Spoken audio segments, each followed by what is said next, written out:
Hello friends, आज हम बात करेंगे law of algebra of sets के बारे में। फर्स्ट आपके पास आता है आइडमपोटेंट लॉ।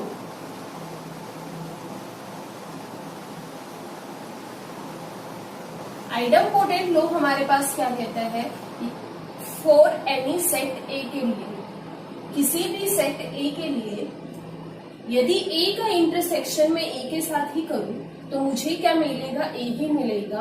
और यदि मैं ए का यूनियन ए के साथ करती हूँ तब भी मुझे क्या मिलेगा, ए मिलेगा। ए का इंटरसेक्शन ए के साथ करने पर मुझे क्या मिलेगा, ए मिलेगा। और ए का यूनियन मुझे ए के साथ करने पर ए मिलेगा। ठीक है। अब सेकंड आपके पास लॉ है आइडेंटिटी लॉ।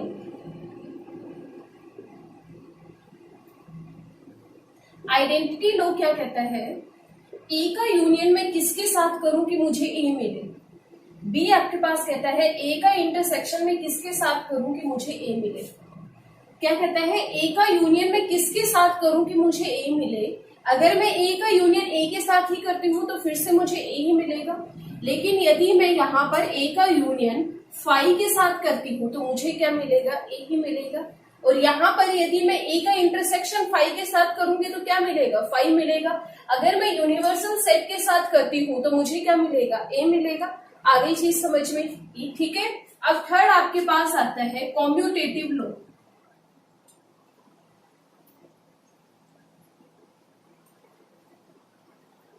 कॉम्यूटेटिव लॉ में फर्स्ट आइडेंटिटी क्या कहती है, A union B is equal to B union A. B part कहता है A intersection B is equal to B intersection ए।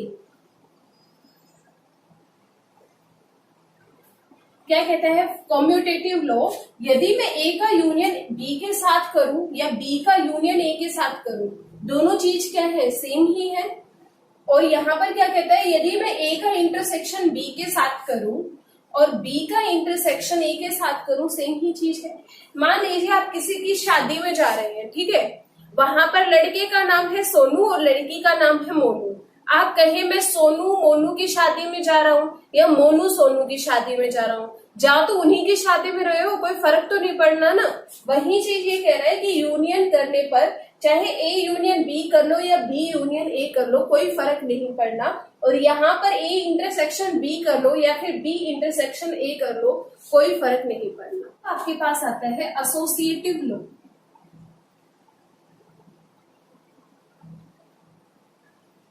अब ये जनाब क्या कहते हैं कि for any A B and C set, इन्हीं तीन सेट के लिए A union B union C is equal to A union B union C. ठीक है। सेकंड इसका पार्ट कहता है A intersection B intersection C is equal to A intersection B intersection सी।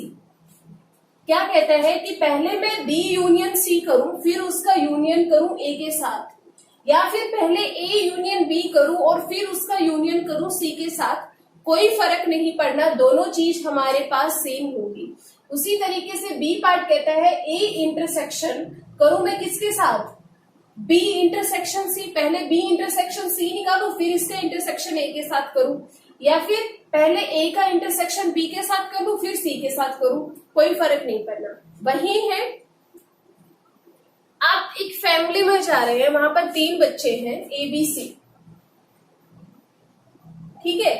आप कहो मैं ए और बी का फ्रेंड हूं और सी का भी फ्रेंड हूं, ठीक है। या फिर आप कहो कि मैं ए का फ्रेंड हूं और बी और सी का भी फ्रेंड हूं, कोई फर्क पड़ना है नहीं, हो तो तीनों के ही दोस्त ना, कोई फर्क नहीं पड़ेगा। अब आपके पास आता है डिस्ट्रीब्यूटिव लॉ।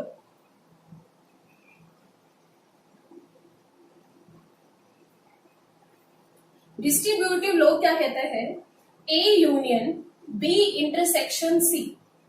ये क्या होगा, ब्रैकेट को खोल दो, वही प्लस माइनस वाली चीज है। यदि मैं ब्रैकेट को खोलूं तो क्या आएगा, A union B intersection A union C. B कहता है A intersection B union C is equal to फिर से क्या आएगा A intersection B union A intersection C. अगली चीज समझ में क्या कह रहा है, ए का यूनियन मुझे करना है बी इंटरसेक्शन सी के साथ। तो पहले या तो आप बी इंटरसेक्शन सी निकालो फिर उसका यूनियन कर दो, या फिर पहले इन दोनों का यूनियन निकालो फिर इनका इंटरसेक्शन कर दो। सेकंड क्या कहता है कि ए का मुझे इंटरसेक्शन करना है बी यूनियन सी के साथ, या तो पहले आप ए इंटरसेक्शन बी कर लो यूनियन ए इंटरसेक्शन सी कर लो, कोई फर्क पड़ना है, पहले दोनों का इंटरसेक्शन कर लो फिर यूनियन कर लो, या फिर पहले इन दोनों का यूनियन कर लो फिर इसका इंटरसेक्शन। देखिए अब आपके पास आता है D Morgan's law, most important property है, हमेशा याद रखनी है, वो तो याद रखनी ही रखनी है, इसको जरूर याद रखना है, ठीक है। फर्स्ट आपके पास क्या कहता है, ए यूनियन बी का कॉम्प्लीमेंट सी से डिनोट कर सकते हैं, या फिर मैं इसको डैश से भी डिनोट कर सकती हूँ। आगे चीज समझ में, तो यहां से क्या होगा, हम ए का कॉम्प्लीमेंट करेंगे, जो यूनियन है यदि मैं उसका उल्टा करूं तो आपके पास क्या आएगा इंटरसेक्शन और बी का कॉम्प्लीमेंट। बी पार्ट आपके पास कहता है ए इंटरसेक्शन बी का कॉम्प्लीमेंट आपके पास किसके बराबर होगा, ए का कॉम्प्लीमेंट, इंटरसेक्शन का कॉम्प्लीमेंट क्या होगा यूनियन बी का कॉम्प्लीमेंट।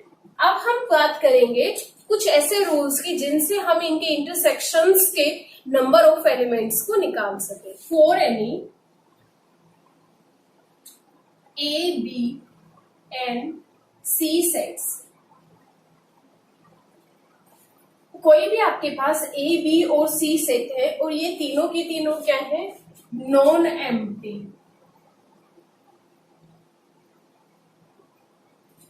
सेट्स है, और जो यू है वो आपके पास यूनिवर्सल सेट है, ठीक है। आपके पास यहाँ पर फर्स्ट फॉर्मूला आता है number of elements of A union B. हमें क्या निकालना है, number of elements of A union B is equal to number of elements of A plus number of elements of B minus number of elements of A intersection B. अब देखिए ये कैसे आया, हम वेन डायग्राम से समझते हैं। ये आपके पास एक यूनिवर्सल सेट है और यहाँ पर ये आपके पास ए सेट है और ये आपके पास बी सेट है, ठीक है। मैंने इसको नाम दे दिया N1, इसको N2 और इसको N3। अब यदि मैं A यूनियन B की बात करती हूँ तो आपने लास्ट वीडियो में पढ़ा था A यूनियन B हमारे पास क्या था, ये शेडेड रीजन था। यदि मैं यहाँ की बात करूं शेडेड रीजन की तो यहाँ पर क्या आएगा N1 plus N2 plus N3, यहाँ पर क्या आएगा N1 plus N2 plus N3, ये चीज आई समझ में। यदि यहाँ पर मैं NA निकालूं तो NA हमारे पास क्या है, ये चीज है, B को छुपा लीजिए, क्या आएगा N1 प्लस N2 आएगा, यहाँ से क्या आएगा N1 प्लस N2 आएगा। अगर मैं NB की बात करूं तो आपके पास क्या आएगा N2 plus N3, N2 plus N3। अब यहाँ पर मैंने क्या माइनस करना है, A इंटरसेक्शन B। अब A इंटरसेक्शन B आपको कौन सा डिनोट कर रहा है, ये पार्ट डिनोट कर रहा है, ये वाला। तो ये हमारे पास क्या था N2 था माइनस ऑफ N2। अब कैंसिल कर दीजिए, आपके पास क्या बचा N1 plus N2 plus N3। आ गई ये चीज समझ में। सेकंड फॉर्मूला आता है if A and B are disjoint sets, ये दोनों आपके पास क्या है अलग अलग सेट है, तो यहाँ पर यदि वो डिसजॉइंट है मतलब अलग अलग समुच्चय है तो क्या होगा A इंटरसेक्शन B हमारे पास 5 होगा। आगे चीज समझ में, तो यहां से आपके पास N of A union B क्या आएगा, N of A plus N of B। यहाँ पर यदि इनका इंटरसेक्शन 5 है तो हमारे पास सिर्फ क्या आएगा N of A plus N of, third आपके पास आता है N of A minus B is equal to N of A minus N of A intersection B। देखिए कैसे, फिर से वेन डायग्राम देखिए, A और B दो सेट है, फिर से N1 N2 N3 की बात करते हैं। A माइनस B, यदि मैं A में से B को माइनस कर दूं, ये चीज मैं हटा दूं तो आपके पास सिर्फ ये चीज बची। ये हमारे पास क्या है, N1 है। आगे चीज समझ में। अब फिर यहां पर क्या आता है, N ऑफ A।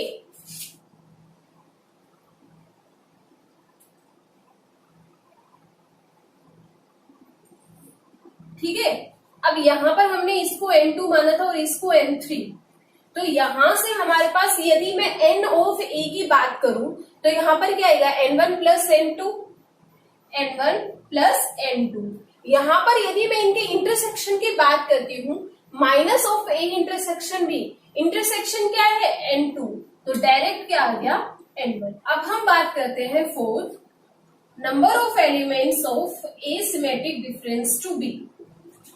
ठीक है, सिमेट्रिक डिफरेंस वाली बात, तो लास्ट वीडियो में हमने कौन सा शेडेड रीजन बनाया था, ये वाला शेडेड रीजन बनाया था।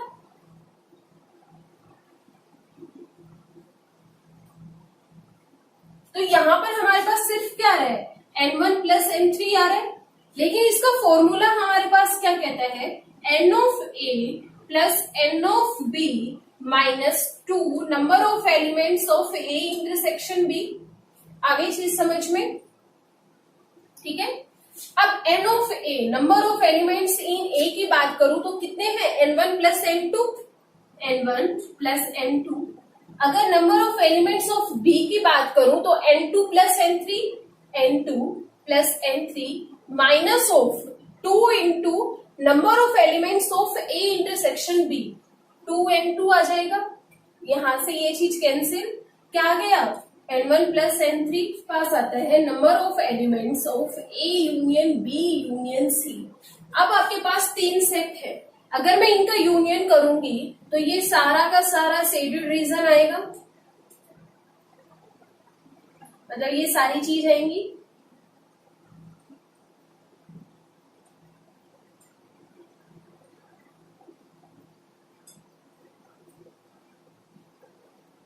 जहां भी ये शेडेड रीजन दिख रहा है ये आएगा। अब यहां पर हमारे पास क्या क्या है, N1 plus N2 plus N3 plus N4 plus N5 plus N6 plus N7। आगे चीज समझ में, NA plus NB plus NC minus of NA intersection B minus of NA intersection C minus of NB intersection C plus NA intersection B intersection C। अब देखिए ये हमारे पास क्या कहते हैं, number of elements of A। अब देखिए A में हमारे पास क्या आ रहा है, N1 N2 N4 N5, N1 N2 N4 N5। ठीक है, यदि मैं यहाँ पर B सेट की बात करूं तो B सेट में क्या क्या आ रहा है, N2 N3 N5 N6 N2 plus N3 plus N5 plus N6। ठीक है, अब यहाँ पर यदि मैं NC की बात करूं तो C में क्या आ रहा है, N4 N5 N6 N7 N4 plus N5 plus N6 plus N7। अब हम बात करते हैं A इंटरसेक्शन B की। A इंटरसेक्शन B में आपके पास क्या क्या आएंगे, ये एलिमेंट्स आएंगे N2 और N5 माइनस ऑफ N2। अब हम बात करें A इंटरसेक्शन C। अब A इंटरसेक्शन में क्या आएगा, N4 और N5 minus of N4 minus of N5। B intersection में क्या आएगा, B इंटरसेक्शन C में N5 और N6, तो यहां से क्या आया, minus of N5 minus of N6। ठीक है, अब प्लस क्या कहता है, A intersection B intersection C, तो ये छोटा वाला आ गया, तो यहाँ पर क्या आ गया, N5 आ गया। अब कैंसिल कर दीजिए, देखिए N2 से N2 कैंसिल, N5 से N5 कैंसिल, N4 से N4 कैंसिल, N5 से N5 कैंसिल, N5 से N5 कैंसिल, N6 से N6 कैंसिल। अब आपके पास क्या क्या बनता है, देखिए N1 plus N2 plus N3 plus N4 plus N5 plus N6 plus N7। वही चीज आ गई। Number of elements in exactly 2 of the sets, in 3 set में से सिर्फ 2 ही सेट में हमारे पास क्या हो, एलिमेंट्स हो, तो उसका फॉर्मूला क्या होगा, n of A intersection B plus N of B intersection C plus N of C intersection A minus 3 N A intersection B intersection C. Second आपकी बात करता है number of elements in exactly 1 of the sets, A और B, ए B और C में से इनमें से एग्जैक्टली एक ही सेट में एलिमेंट हो, तो वो आपके पास कैसे निकालेंगे, N A plus N B plus N C minus 2 N A intersection B minus 2 N B intersection C minus 2 N A intersection C plus 3 N A intersection B intersection C. अब जैसे मैंने वो लास्ट प्रॉपर्टी समझाई थी अभी, उन्हीं के according आप इनको समझना। देखिए आपके पास नेक्स्ट आता है number of elements of A complement union B complement, ठीक है। या फिर इसको मैं क्या लिख सकती हूँ, अभी हमने प्रॉपर्टी, इस प्रॉपर्टी की बात की थी कॉम्प्लीमेंट की, या फिर मैं इसको क्या लिख सकती हूँ, ए इंटरसेक्शन बी का कॉम्प्लीमेंट।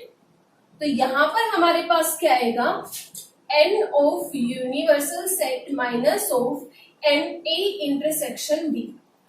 यदि मैं यहाँ पर ए का कॉम्प्लीमेंट निकालूं तो ए सेट आपके पास ये है, इसके अलावा सब कुछ आना चाहिए। तो ए को यदि मैं माइनस करूं यूनिवर्सल सेट में से, तो आपके पास ये शेडेड रीजन आएगा,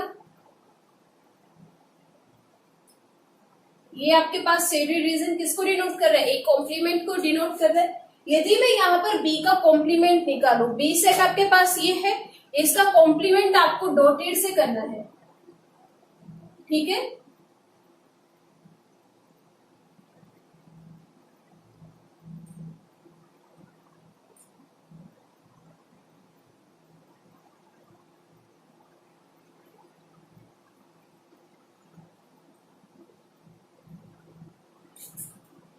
तो आपके पास कौन सी चीज आ रही है, ये जितने भी डॉटेड प्लस जितना भी शेडेड रीजन है वो आ रहा है, सिर्फ हमारे पास यहाँ पर शेडेड रीजन क्या नहीं आ रहा, इनका इंटरसेक्शन पार्ट नहीं आ रहा, ये वाला पार्ट नहीं आ रहा। आगे चीज समझ में। अब यहाँ पर ये क्या कहता है, यूनिवर्सल सेट में से ए इंटरसेक्शन बी निकाल दो। जो आपके पास यूनिवर्सल सेट है, इसमें से यदि मैं ये चीज हटा दूं तो जितनी भी चीज है वही सेम आ रही है, जितना भी शेडेड रीजन था वो चीज आ गई आपके समझ में। तो यहाँ पर यदि मैंने इसको हटा दिया तो आपके पास ये इस तरीके से शेडेड रीजन आया। आगे चीज समझ में। तो ये हमारे पास इसी चीज को डिनोट कर रहा है। अब सेकंड आपके पास आता है, यदि आपके पास गिवन है एन ऑफ ए का कॉम्प्लीमेंट इंटरसेक्शन बी का कॉम्प्लीमेंट, तो यहां से क्या आएगा, number of elements of A union B का कॉम्प्लीमेंट। इसको हम क्या लिख सकते हैं, यूनिवर्सल सेट में से इनका क्या निकाल दे, यूनियन निकाल दे। ठीक है, इसी तरीके से हो जाएगा। देखिए कैसे, ये आपके पास एक यूनिवर्सल सेट है, ये आपके पास ए है, ये आपके पास बी है। ठीक है, अब क्या कह रहे हैं, ए का कॉम्प्लीमेंट इंटरसेक्शन बी का कॉम्प्लीमेंट। यहां पर क्या था, ए का कॉम्प्लीमेंट हमारे पास ये था,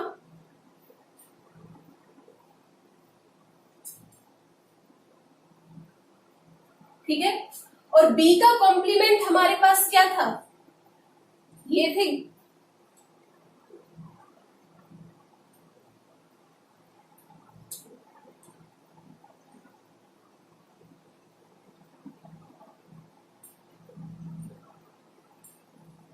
आगे चीज समझ में। तो ये कहता है इन दोनों का क्या करो, जो ये शेडेड रीजन है उसमें से क्या करो, इन दोनों का इंटरसेक्शन कर लो। तो हमारे पास इंटरसेक्शन में क्या आएगा, जहां पर हमारे पास डॉट भी है और लाइन भी है, डॉट भी है और लाइन भी है, तो सिर्फ हमारे पास ये वाला रीजन आएगा। आगे चीज समझ में। सिर्फ ये जो हमारे पास रीजन है यही इसको रिप्रेजेंट कर रहा है। ये आपके पास पूरा का पूरा यूनिवर्सल सेट था, ये आपके पास ए और बी थे। यहां पर कहते हैं कि इनका यूनियन करो। यदि मैं इनका यूनियन करती हूं तो ये पार्ट आता है। अब इसने क्या कहा कि यूनिवर्सल सेट में से इनका यूनियन माइनस कर दो। अगर मैं ये शेडेड रीजन माइनस कर दूं तो सिर्फ आपके पास जो ये ब्लैंक रीजन है ये बचेगा, वही चीज सेम टू सेम है। अब हमने जितनी भी आइडेंटिटीज पढ़ी है उन्हीं से रिलेटेड जितने भी क्वेश्चंस हैं उनको हम करते हैं। आपके एनडीए में इसी तरीके से क्वेश्चन पूछे जाते हैं। देखिए फर्स्ट क्वेश्चन क्या कहता है, if x and y are two sets, यदि x और y आपके पास दो सेट हैं, number of elements in x is equal to 17 and y is equal to 23 and इनके यूनियन में है 38, तो आपको क्या निकालना है, इनका इंटरसेक्शन निकालना है। हमारे पास क्या था, number of elements of x union y is equal to number of elements of x plus number of elements of y minus number of elements of x intersection y, ये था। अब हमारे पास यहाँ पर कितना दे रखा है, 38 is equal to number of elements in x is equal to 17 plus 23 minus of number of elements of x intersection y।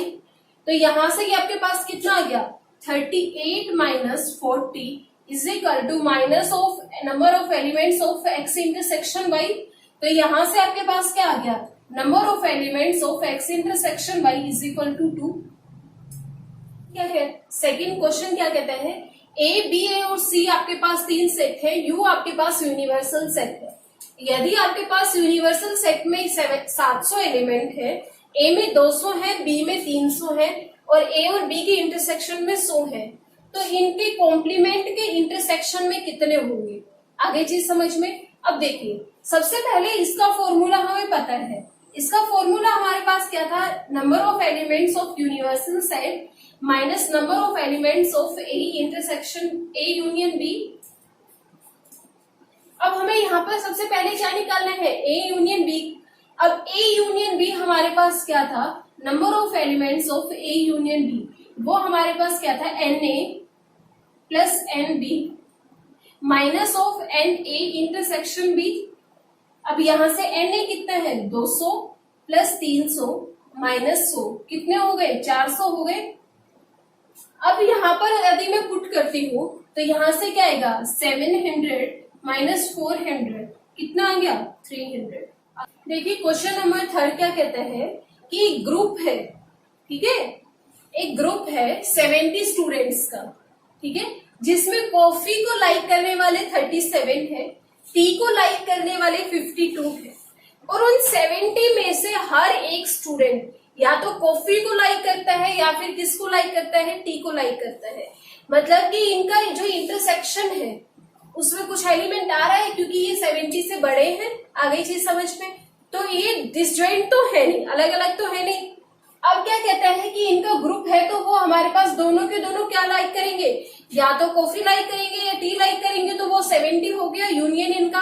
अब हमें क्या निकालना है, इंटरसेक्शन। फिर से वही फॉर्मूला, क्या, N of C union T is equal to N of C plus N of T minus N of C intersection T.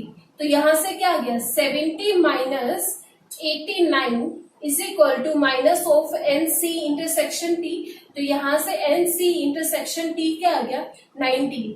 मतलब कि यहाँ पर हमारे पास क्या है कि 19 ऐसे स्टूडेंट हैं जो हमारे पास चाय को भी लाइक करते हैं और कॉफी को भी लाइक करते हैं। कि ग्रुप है हमारे पास 65 पीपल का, 40 हमारे पास क्रिकेट को लाइक करते हैं, 10 हमारे पास क्रिकेट और टेनिस दोनों को लाइक करते हैं। हमें एक बात निकालना है कि लाइक टेनिस को कितने लाइक करते हैं। अब देखिए, यदि वो हमारे पास ग्रुप है 65 का और उसमें दोनों हमारे पास क्रिकेट को भी लाइक करते हैं और हमारे पास टेनिस को भी लाइक करते हैं, तो ये इनका दोनों का क्या हो गया, यूनियन हो गया। N of C and T, C union T आपके पास कितना हो गया, 65 हो गया। यहाँ पर नंबर ऑफ सी कितना हो गया, 40, और N of C intersection T ये आपके पास कितना हो गया, 10। अब आपको निकालना क्या है, जो लाइक करे टेनिस को।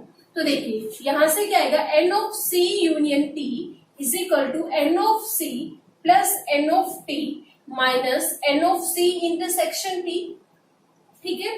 तो यहां से ये क्या आ गया, 65 is equal to 40 plus N of T minus 10, ठीक है। तो यहां से ये कितना हो गया, 30, और यहां से जाके ये कितना हो गया, 35। तो 35 ऐसे स्टूडेंट्स हैं जो हमारे पास किसको लाइक करते हैं, टेनिस को लाइक करते हैं। अब आपके पास कहता है लाइक ओनली टेनिस, सिर्फ और सिर्फ टेनिस को लाइक करे, क्रिकेट को लाइक ना करे, तो हम क्या करेंगे, जो हमारे पास टेनिस है लाइक करने वाले उसमें से दोनों को माइनस कर देंगे, इनका जो इंटरसेक्शन है उसको माइनस कर देंगे। जो हमारे पास दोनों को लाइक करते हैं, क्रिकेट को भी लाइक करते हैं और टेनिस को भी, ठीक है। आई चीज समझ में क्या, कि हमें सिर्फ क्या निकालना है कि उन स्टूडेंट्स का ग्रुप निकालिए जो सिर्फ टेनिस को लाइक करते हैं। तो हमारे पास जो एन ऑफ टी था इसमें दोनों आ रहे थे कि टी को भी लाइक करे और क्रिकेट और टेनिस दोनों को लाइक करे। तो यदि मैं इसमें से ये वाला ग्रुप माइनस कर दूं तो सिर्फ हमारे पास क्या आ जाएगा, ओनली टेनिस। तो यहां से क्या होगा, 35 माइनस 10 इज इक्वल टू 25। यहाँ पर आपके पास क्वेश्चन क्या कहते हैं कि एक टेस्ट कंडक्ट हुआ, उसमें आपको ऑफर दिया गया कि आप हिंदी और इंग्लिश या फिर दोनों का टेस्ट दीजिए, ठीक है। टोटल नंबर ऑफ स्टूडेंट आपके पास थे 500, जिसमें से इंग्लिश में अपीयर हुई है 350 और 90 ने दोनों टेस्ट दिए, इंग्लिश का भी दिया और हिंदी का भी दिया, ठीक है। तो पूछता है इंग्लिश में सिर्फ इंग्लिश कितने लोगों ने दिया, ठीक है। तो सिर्फ इंग्लिश कितने लोगों ने दिया, तो यहाँ पर कितने होंगे, 350 में से मैं 90 माइनस कर दूंगी। वही लास्ट क्वेश्चन की तरह कि ये तो हमारे पास क्या है, जो अपीयर्ड हुए इंग्लिश में, इसमें वो स्टूडेंट्स भी हैं जिसने हमें हिंदी भी टेस्ट दिया है, जिसने हमें हिंदी का भी टेस्ट दिया है। तो यदि मैं इनमें से उन दो को माइनस कर दूं जिन्होंने दोनों दिए हैं, इंग्लिश हिंदी, तो सिर्फ हमारे पास क्या आ जाएगा, इंग्लिश आ जाएगा, ओनली इंग्लिश। तो 350 में से 90 माइनस कर दो, कितने आ गए, 260। तो 260 ऐसे स्टूडेंट हैं जिन्होंने सिर्फ हमें क्या दिया है, इंग्लिश का टेस्ट दिया है, ठीक है। अब बात करते हैं हिंदी के स्टूडेंट्स निकालिए, अपीयर जो हमारे पास हिंदी के टेस्ट में दिखे, वो चाहे इंग्लिश के दिए हो ना दिए हो, हमें उनसे लेना देना नहीं है, हमें सिर्फ ये देखना है कि वो हिंदी के टेस्ट में थे या नहीं थे। तो ये हमारे पास क्या है, N of E union H था, तो यहाँ पर क्या है, N of E plus N of H minus of N E intersection H. तो यहाँ से हमारे पास टोटल स्टूडेंट्स कितने हैं, 500। इंग्लिश में कितने अपीयर हुए, 350 plus N of H minus 90। तो यहाँ से कितने हो गए, 300 में से 90 गए, 260 plus number of element in H, number of students in H. तो यहाँ से अगर मैं स्टूडेंट्स की बात करूं हिंदी की, तो वो कितने होंगे, 500 माइनस 260, तो कितने आ गए, 240। आ गई चीज समझ में।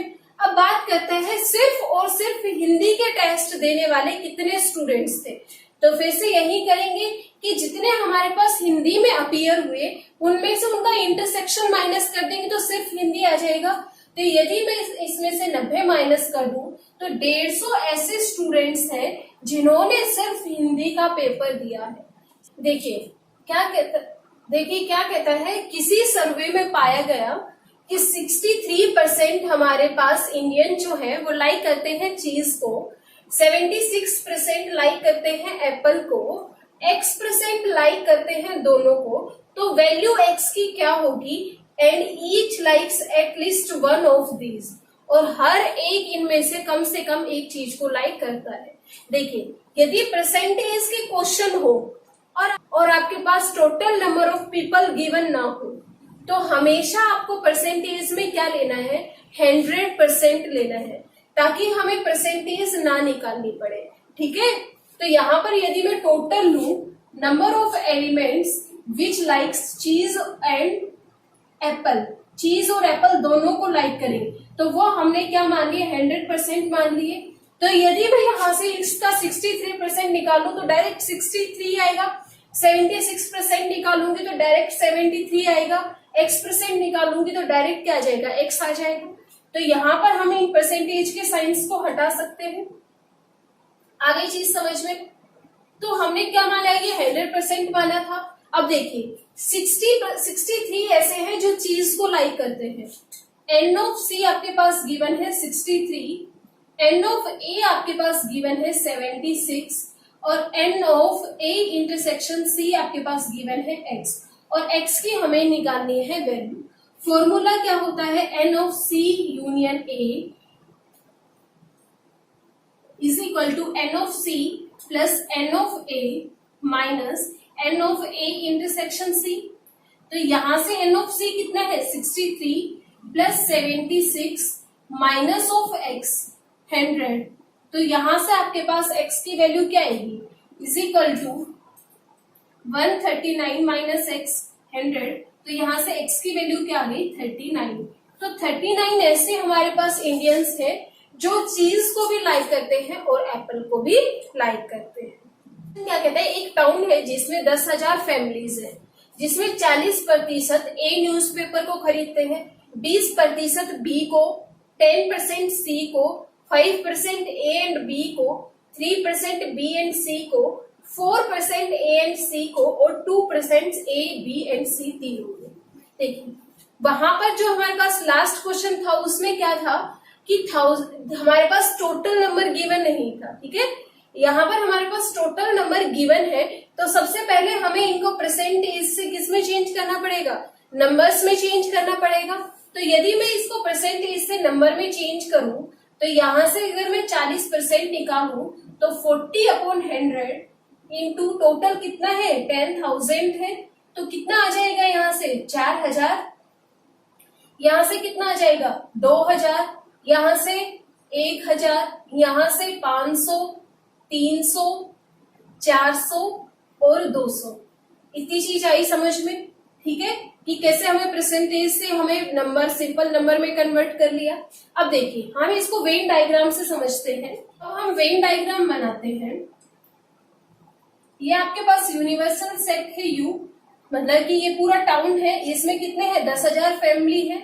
ये हमारे पास ए न्यूज़पेपर है, ये हमारे पास बी है और ये हमारे पास सी है, ए बी एंड सी। यहाँ पे हमने नाम दे दिया N1 N2 N3 N4 N5 N6 N7, ठीक है। अब देखिए जो 500 है वो ए और बी को लाइक करते हैं, ए और बी बाई करते हैं, तो यहाँ पर हमारे पास क्या है N2 प्लस N5। तो यहाँ पर हमारे पास N2 प्लस N5 हमारे पास कितने हैं 500 है। यदि मैं यहाँ पर B और C की बात करूं, B और C में हमारे पास क्या कॉमन आ रहा है N5 plus N6, N5 plus N6। तो यहां से आपके पास कितने हैं 300 है। और यहां से आपके पास यदि A और C की बात करूं तो A और C में क्या कॉमन आ रहा है N4 प्लस N5, तो वो कितने हैं आपके पास 400। अब कहता है कि 200 ऐसे हैं जो सबको लाइक करते हैं। यहाँ पर 200 ऐसे हैं, ये वाला पार्ट है जो सबको लाइक करता है, तो ये हमारे पास क्या है N5। N5 आपके पास कितना है 200। तो यहां से N5 की वैल्यू पुट करने पर N4 कितना आ जाएगा 200। आ गई चीज समझ में। यहां से N6 कितना आ जाएगा 100 और यहां से N2 कितना आ जाएगा 300। इतनी चीज आई समझ में आप लोगों को कि हमने क्या किया कि सबसे पहले जो हमारे पास कॉमन पार्ट्स हैं उनकी वैल्यू निकाल दी। तो यदि मैं ए और बी की बात करती हूं तो इसमें कॉमन क्या है N2 plus N5। N2 plus N5 हमारे पास गिवन है 500 और फिर हमारे पास कहते हैं बी और सी। बी और सी में हमारे पास N5 प्लस N6 है, N5 प्लस N6 हमारे पास 300 है। फिर हमारे पास वो बात करता है किसकी ए और सी की। ए और सी में हमारे पास कॉमन है N4 और N5। N4 और N5 हमारे पास कितने हैं 400 है। और इन तीनों में जो कॉमन है वो सिर्फ हमारे पास ये वाला पार्ट है और वो वाला पार्ट हमारे पास क्या है N5। तो N5 हमारे पास कितना हुआ 200। तो यहाँ से N5 की वैल्यू पुट करके हमने N2 N6 और N4 की वैल्यू निकाली। आ गई चीज समझ में। अब ये हमारे पास कहता है ओनली ए, सिर्फ ए। अब सिर्फ ए एंड ए में हमारे पास क्या क्या है N1 plus N2 plus N4 plus N5 ये चीजें हैं। तो ये कहता है कि सिर्फ हमें ए निकालना है। तो सिर्फ ए में जो हमारे पास ये कॉमन पार्ट आ रहा है इसको हम क्या कर देंगे हटा देंगे। तो सिर्फ हमारे पास ये वाला शेडेड रीजन निकालना है N1 plus N2 plus N4 plus N5। इसमें से मैं क्या माइनस कर दूं N2 minus N4 minus N5 minus कर दूं। अब इसके वैल्यू आपके पास गिवन है, वो आपके पास कितनी है, 4000 है। तो यदि मैं 4000 में से क्या क्या माइनस कर दूं, N2 की वैल्यू कितनी है 300, माइनस N4 की वैल्यू है 200, माइनस N5 की वैल्यू है 200, तो यहां से कितना आ जाएगा, 3300 आ गया। आ गई चीज समझ में, ठीक है। तो 3300 ऐसे स्टूडेंट्स हैं जो हमारे पास सिर्फ किसको लाइक करते हैं, न्यूज़पेपर ए को लाइक करते हैं। यदि मैं यहाँ से बी की वैल्यू निकालूं, ओनली बी की, तो बी में हमारे पास सिर्फ ये शेडेड रीजन आएगा। तो यहाँ पर हम क्या करेंगे, बी हमारे पास कितना है 2000, तो 2000 में से मैं क्या क्या माइनस करूंगी, N2 N5 N6, N2 N5 N6 कितने हो गए 600, 600 माइनस करने पर हमारे पास कितना मिलेगा। अब देखिए हमें क्या निकालना है, none of A B and C, A B और सी में से कुछ नहीं। तो ये पूरा जो हमारे पास 3 सर्कल है इनको माइनस कर दूं पूरे यूनिवर्सल सेट में से, तो हमारे पास नन ऑफ दीज आ जाएगा। तो 10,000 में से यदि मैं 10,000 में से यदि मैं किस किस को माइनस कर दूं, N1 plus N2 plus N3 plus N4 plus N5 plus N6 plus N7, यदि मैं इसको माइनस कर दूं तो आपके पास none of A B and C आ जाएगा। तो यहां से आपके पास क्या आएगा, 10,000 में से मैं कितना माइनस करूं, N1 आपके पास कितना आया यहाँ से 3300, तो ये पूरा टोटल कितना है 4 और 2 5 और 1 6, 6000 माइनस कर दूं तो आपके पास कितना आ जाएगा 4000। देखिए क्वेश्चन क्या कहता है, n of a is equal to 3 and n of b is equal to 8। a और b आपके पास कोई भी दो सेट है, a में आपके पास एलिमेंट 3 है, b में आपके पास 8 है। मिनिमम और मैक्सिमम नंबर ऑफ एलिमेंट्स की बात करता है n of a union b में। अब number of elements of n of a union b, इसका फॉर्मूला क्या होता है, n of a plus n of b minus of n of a intersection b। अब देखिए ये हमारे पास जो माइनस साइन है इस पे पूरा डिपेंड कर रहा है, पॉजिटिव का तो कोई लेना देना ही नहीं है। अब मिनिमम, जब ये चीज हमारे पास मिनिमम होगी a इंटरसेक्शन b, तब ये हमारे पास मैक्सिमम वैल्यू को अटेन करेगा। जब हमारे पास a इंटरसेक्शन b कम होगा तो a यूनियन b हमारे पास ज्यादा होगा। अब a इंटरसेक्शन b सबसे कम कब होगा, जब a और b दोनों डिस्टिंक्ट होंगे, दोनों अलग अलग होंगे। कब, जब हमारे पास a इंटरसेक्शन b क्या है 5 आए, ये चीज आई समझ में। तो यदि ये हमारे पास 5 आएगा तो वैल्यू क्या आ जाएगी 3 प्लस 8 इज इक्वल टू 11। आ गई चीज समझ में। अब यदि हम इसकी मिनिमम की बात करें कि ये मिनिमम कब अटेन करेगा, जब ये हमारे पास मैक्सिमम हो, और ये हमारे पास मैक्सिमम कब होगा, जब a हमारे पास सबसेट हो किसका, b का, और a हमारे पास सबसेट होना b का, इस ये हमारे पास क्या कहता है, यदि a हमारे पास b का क्या है सबसेट है, तो यहाँ पर जो a के एलिमेंट्स है वो सारे के सारे b के भी एलिमेंट्स होंगे। तो यहाँ पर जो हमारे पास n of a intersection b होगा वो आपके पास 3 होगा। तो यहाँ से यदि मैं n of a union b की बात करूं तो वो आपके पास क्या होगा, n of a plus n of b minus n of a intersection b। तो यहाँ से क्या आएगा 3 प्लस 8 माइनस 3, तो यहाँ से क्या आ गया 8। यहाँ से आपके पास क्या आ गई, मिनिमम वैल्यू आ गई n of a union b की, और 11 यहाँ से हमारे पास मैक्सिमम वैल्यू आ गई। आ गई चीज समझ में। इसी तरीके से क्वेश्चन पूछे जाते हैं आपके एनडीए के एग्जाम में।